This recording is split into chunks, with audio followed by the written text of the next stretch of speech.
Hi all, this is the badging video for the Canon Rebel T7 DSLR camera here at MakeHaven in our media room.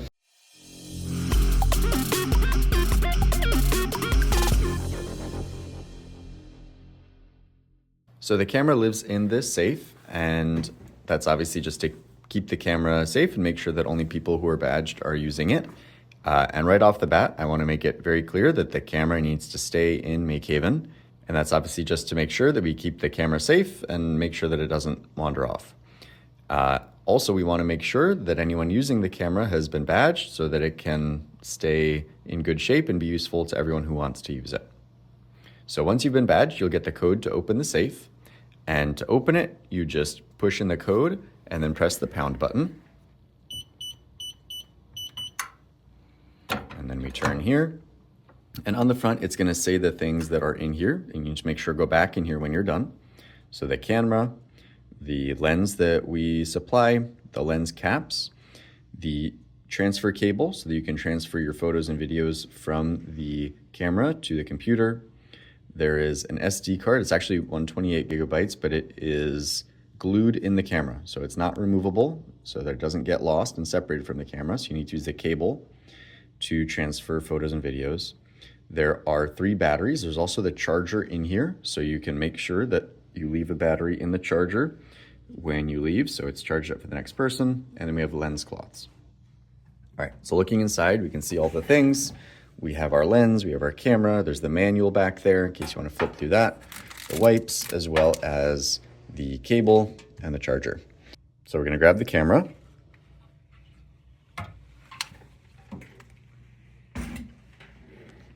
All right, so here we have the camera, and the first thing we need to do is put the lens on the front.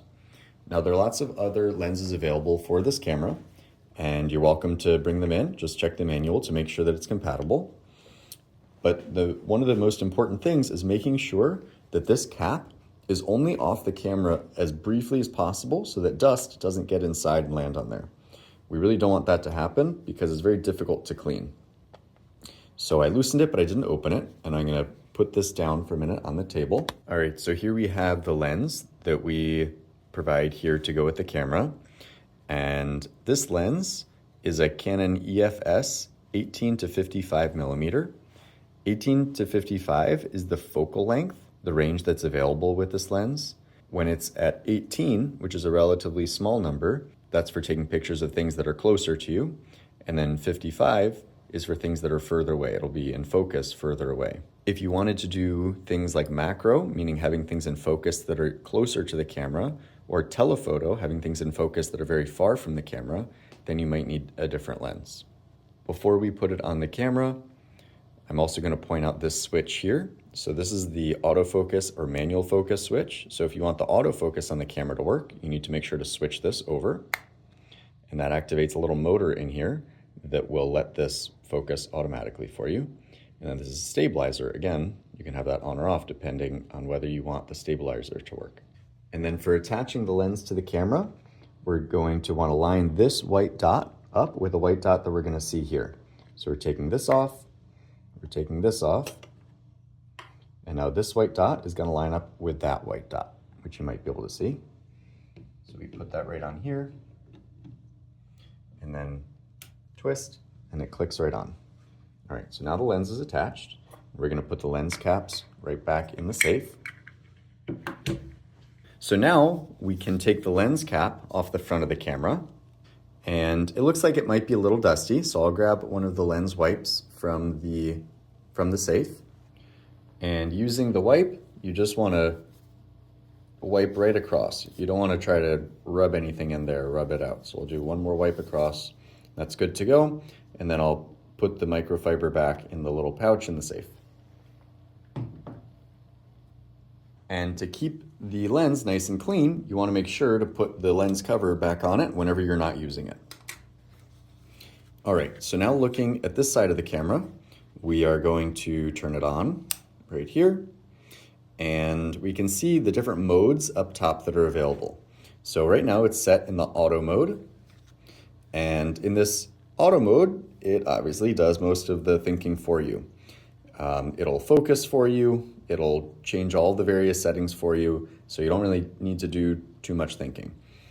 Up here, you can put it in manual, and there are a few other manual modes available.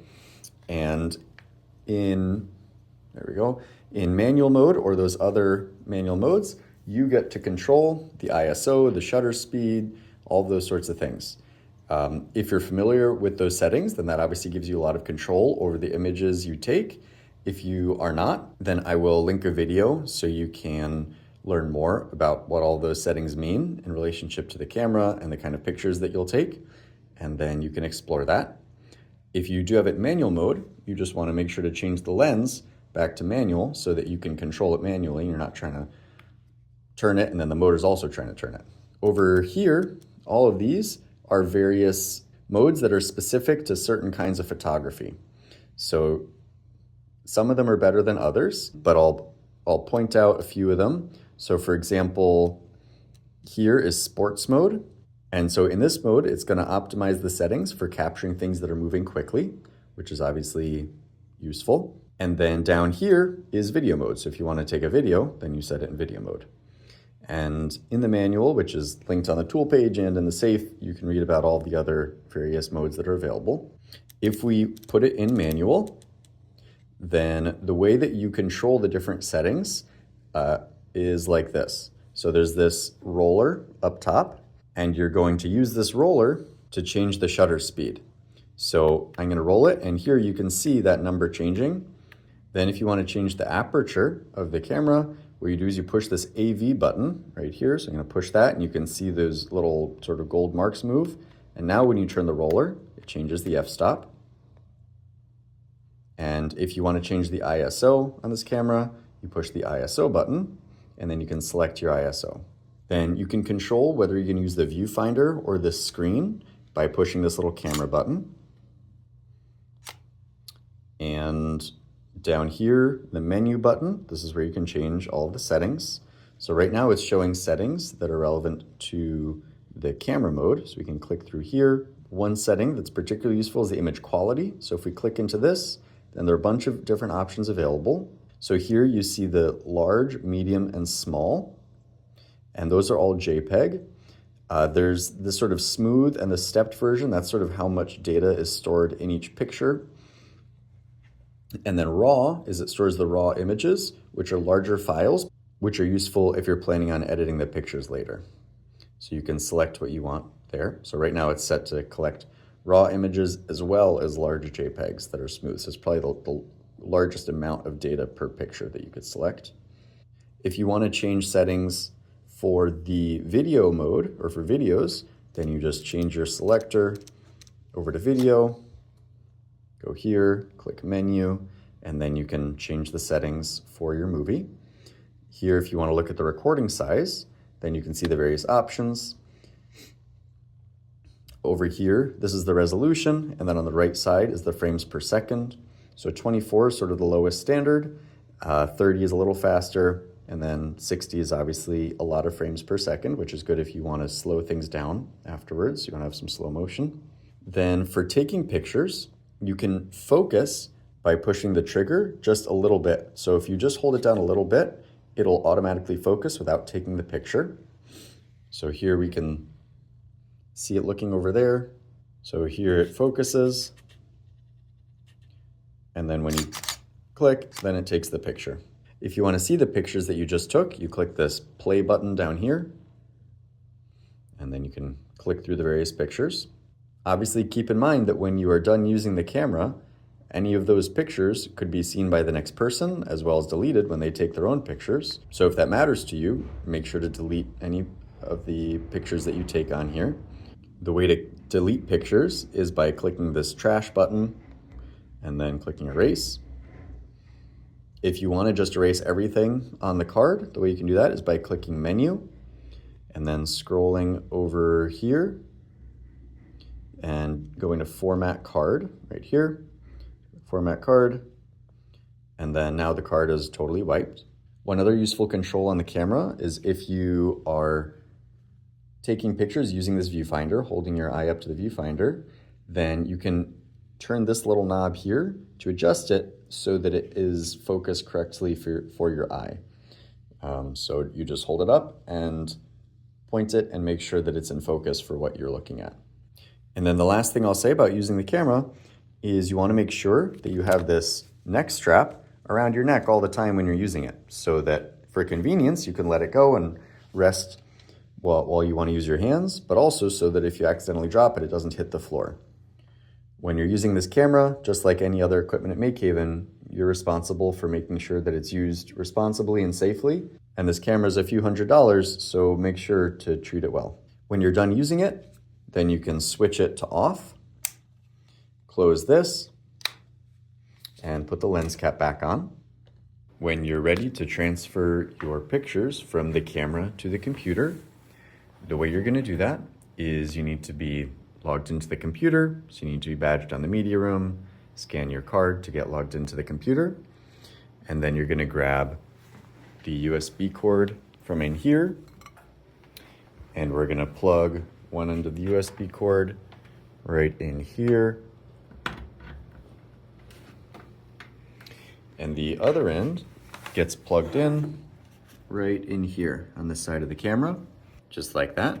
And then the last step is you just turn the camera on, and the computer should recognize it and open up the utility. If it doesn't open up automatically, it is right here. So you can just double click on this, then you click download images and select and download.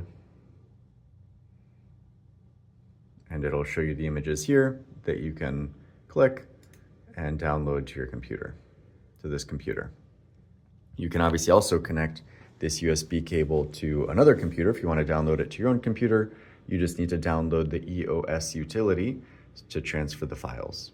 Just one note, however, is that for this to work, the Wi-Fi needs to be disabled on here. So if someone were to activate it by going to settings and enabling the Wi-Fi, you just need to deactivate it so that it works over USB. There are obviously a lot of settings and features on this camera that we didn't cover in this video, but there are plenty of videos on YouTube as well as the manual that I would encourage you to go through to see all the capabilities that you might want to use in here. But for the purposes of badging, this is enough to get you started. And if you're already familiar with how to use the camera, then you should be good to go. So we're just going to take the camera and put it back. And I'm also going to swap out this battery and get it charging so that it's ready for the next person. Then when you're done, you just close it and turn the handle